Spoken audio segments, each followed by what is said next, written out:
സംസ്ഥാനത്ത് ഇന്ന് വീണ്ടും ഉയർന്ന താപനില മുന്നറിയിപ്പ്. ഒറ്റപ്പെട്ടയിടങ്ങളിൽ സാധാരണയേക്കാൾ 2 മുതൽ 3 ഡിഗ്രി വരെ താപനില ഉയരും.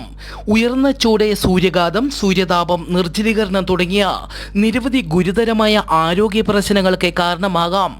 പകൽ 11 മണി മുതൽ 3 മണി വരെ നേരിട്ട് ശരീരത്തിൽ സൂര്യപ്രകാശം ഏൽക്കുന്നത് ഒഴിവാക്കണമെന്നും ദാഹമില്ലെങ്കിലും ധാരാളം ശുദ്ധജലം കുടിക്കണമെന്നും നിർജ്ജലീകരണം ഉണ്ടാകുന്ന മദ്യം, കാപ്പി, ചായ, പാനീയങ്ങൾ തുടങ്ങിയവ ഒഴിവാക്കണമെന്നും പുറത്തിറങ്ങുമ്പോൾ പാദരക്ഷകൾ ധരിക്കുക, കുടയോ തൊപ്പിയോ ഉപയോഗിക്കണമെന്നും അറിയിച്ചു.